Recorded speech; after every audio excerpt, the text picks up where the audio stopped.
Welcome to the deep dive. We take sources you're interested in, pull out the key insights, really aiming to give you that shortcut to being well-informed, without all the overwhelm. Think of it as us doing the homework for you, so you get those aha moments faster. Exactly. And today we're digging into some, well, often surprising mindsets of successful entrepreneurs. We are, yeah. It's all based on a really interesting TED Talk by John Mullins.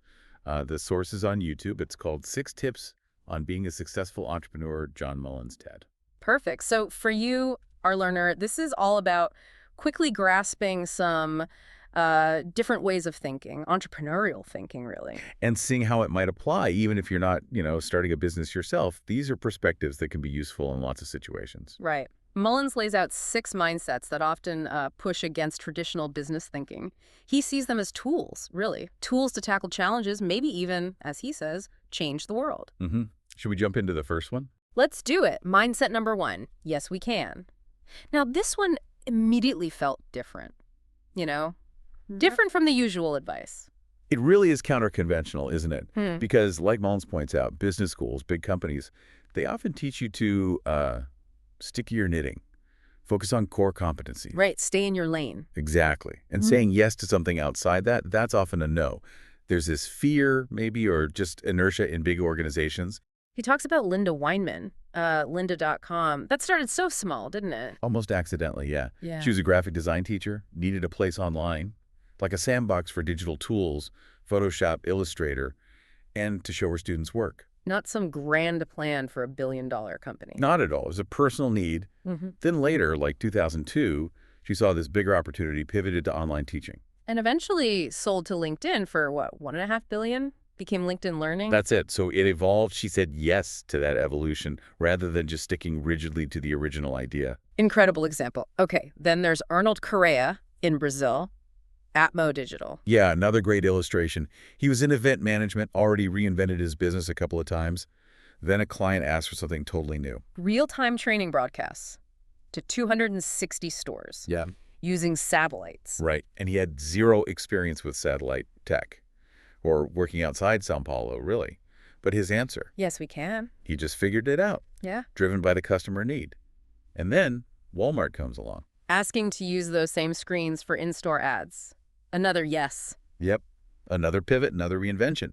Mullins says he reinvented the business 4 times, fundamentally, just by saying yes to things outside his initial expertise. Wow. So it challenges that idea of needing this laser focus on one thing from day one. It really does. Sometimes adaptability, saying yes to those curveballs from customers, that's where the big leaps happen. So the takeaway for you listening is maybe don't shut down opportunities just because they feel a bit, outside your comfort zone or what you think you can do right now. You never know where they might lead. Okay, mindset 2. Problem first, not product first logic. This one really resonated with me. It seems so obvious, but... But we see the opposite all the time, right? Mullins points to, like, new and improved laundry detergent or endless Coke flavors. Yeah. Are they really solving a big problem there? Or just tweaking the product? Exactly. He argues entrepreneurs need to be obsessed with finding and solving real problems, actual pain points. But how do you know if it's a big enough problem? Like, one people will actually pay to solve before you build the whole thing? The million-dollar question, isn't it? It often involves really listening to customers, watching them, maybe building a very basic version of prototype to see how they react. Like the example he gives with Jonathan Thorne and the surgical forceps. Perfect example of problem first. He saw surgeons getting frustrated because forceps were sticking to tissue during operations. A clear problem. Annoying, maybe even dangerous. Right. So his innovation, a silver-nickel alloy, wasn't just a new gadget. It was a direct answer to that specific sticking problem. And it's interesting, the initial focus, plastic surgeons, didn't quite take off. No, the growth was slow. But then he pivoted. He realized neurosurgeons had an even bigger issue with this. Sticking forceps during delicate brain surgery. That's a critical problem. Makes sense. Higher stakes. Exactly. So finding that niche where the problem was most acute, where the solution offered the most value, that's what led to success, and eventually selling the company to Stryker. So the lesson is really focus on the problem, understand it deeply. Let the solution flow from that, not the other way around. Precisely. Okay, number 3. Think narrow, not broad. This one feels backwards sometimes, doesn't it? It really does. Big companies want big markets, right? To move the needle, as they say. That's the usual thinking. But Mullins argues that for entrepreneurs, starting narrow, like super focused, can actually be the path to bigger things later. He uses Nike as the example. Phil Knight and Bill Bowerman. Yeah, classic story. They didn't aim for all athletes at first. Not at all. They started with, who was it? Light distance runners. Exactly. A very specific group with a very specific problem. Which was? Well, the running shoes back then were basically for sprinters on smooth tracks. Distance runners training on roads, trails. They needed more stability, more cushioning. They were getting injuries, shin splints, ankle issues. Oh, okay. So Nate and Bowerman zoned in on that. Laser focus. They understood those runners' needs inside out, built a better shoe just for them, solved their problem really well. And that built credibility, a following. Totally. Within that niche running community. And then once they had kind of mastered that, they expanded. To other sports.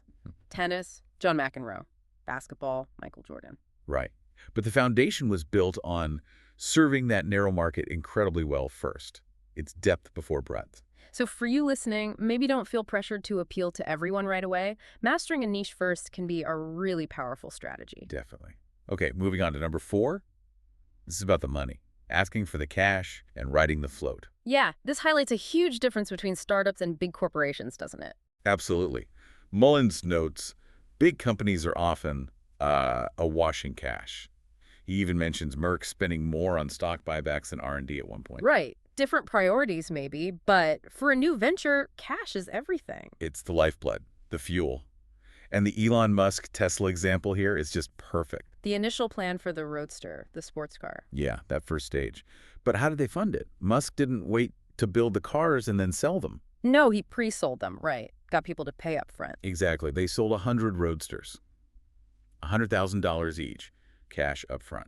To who? Like early adopters? Pretty much. Wealthy, environmentally conscious people who wanted the next cool thing. Yeah, and boom, $10 million in the bank before the first car was even built. Wow. That's asking for the cash. That's asking for the cash. And then they did something similar with the Model 3 later. Hundreds of thousands of deposits, maybe $500 million, before mass production really scaled. So that's the riding the float part, using customer money to fund the operation. That's the idea. You create something so desirable people commit their cash early, and that cash finances your progress. Reduces the need for outside investment sometimes. It's clever. So thinking about your own projects, how could you get that commitment, that cash earlier, instead of just funding it all yourself or waiting for investors? It's a powerful question to ask. Okay, mindset number 5. Beg, borrow, but please, please don't steal. Huh. I like this one. It speaks to that scrappiness, doesn't it? Totally. It's the opposite of the traditional business school focus on, calculating ROI on assets you own. Right. Entrepreneurs often don't have the luxury of owning everything they need at the start. Exactly. Resourcefulness is key. The Go Ape example Mullins uses is fantastic. Tristram and Rebecca Mayhew. They saw those treetop adventure courses in France, wanted to bring them to the UK. Yeah, but instead of buying huge tracts of forest, which would cost a fortune, They partnered up. they partnered with the UK Forestry Commission. Think about it. The commission already had the main assets. The trees, the land, even things like loose and parking lots. So Go Ape didn't need to buy any of that. Nope. They basically offered the Forestry Commission more visitors, and in return, they got to use the forests. An exclusive deal for 25 years. That's smart. So they just had to add their ropes and platforms to the existing trees. Pretty much. It allowed them to scale incredibly fast. Over 30 sites in the UK, then expanding to the US, all by leveraging resources that were already there. Borrowing, essentially. So it's about thinking creatively. How can you get access to what you need without necessarily owning it? Partnerships, sharing. That's the mindset. Be resourceful. Think beyond just buying stuff. Okay, final one. Mindset number 6. Don't ask for permission. This sounds risky. It's definitely the most provocative, maybe, and yeah, it pushes against the grain, especially compared to big company culture. Where everything needs sign-off, legal review, Yeah. layers of approval. Exactly. Getting a yes for something really new in that environment can be tough. A no is often much easier for the organization. So Mullins uses Uber as the example here. Travis Kalanick and Garrett Camp. Yeah.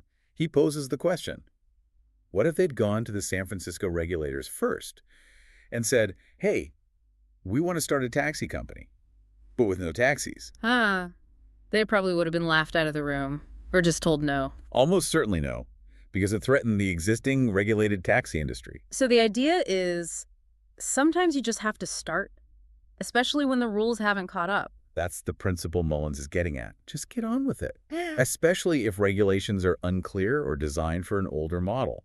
Now, obviously, there were ethical and legal issues with Uber later on. Right, we should acknowledge. Definitely. But the core principle here, from Mullins' perspective, is about proactive action in the face of ambiguity, not being paralyzed by the need for permission. So it's not necessarily about breaking rules deliberately, but more about acting when the path isn't perfectly clear, innovating first, and dealing with the implications as they come. Kind of. It's about bias toward action, especially when you're dealing with digital disruption or areas where the rule book is still being written. Waiting for permission might mean missing the opportunity entirely. Okay, so that's a tricky one, but I see the point. Don't let the fear of no or unclear rules stop you from starting something potentially groundbreaking. Right. So let's quickly recap those 6 mindsets. Okay, 1, yes, we can. Say yes to opportunities even outside your comfort zone. 2, problem-first logic. Focus on solving real problems, not just pushing products. 3, think narrow. Start focused, dominate a niche, then expand. 4, ask for the cash, ride the float. Prioritize cap flow, get customer commitment early. 5, beg, borrow, don't steal. Be resourceful, leverage existing assets creatively. And 6, don't ask for permission. Act proactively, especially when rules are ambiguous or slow to adapt. They really do challenge that standard playbook, don't they? They absolutely do, which makes them powerful tools for thinking differently. Now, Mullins wraps up his talk with 4 questions. These are really for you, the listener, to reflect on. Yeah, they're designed to help you apply these ideas. The first one is, which of these mindsets already resonate with you? Which ones feel kind of natural to you already? Second, which other mindsets do you think you could maybe learn or develop further? Are there any that sparked your interest or seem like they could help with something you're dealing with? Third question makes you think about others. Can you think of someone you know, maybe someone you work with, who could really benefit from adopting one or more of these? Could sharing this help them? And the last one, maybe the most practical. What specific challenge are you facing right now? Could be work, could be personal, where one of these mindsets might offer a totally new angle or a potential solution. Good questions to chew on. Definitely. And maybe one final thought to leave you with. Go for it. Building on this whole idea of counter-conventional thinking, how often does real progress, like significant change, actually come from people who question the rules, who didn't just accept the way things were? Pretty often, I guess. Right. So how could embracing even one of these mindsets, maybe yes, we can, or problem first, or even don't ask permission in the right context, how could that help you challenge norms and maybe create something impactful, even if it's not a traditional startup? Something to think about.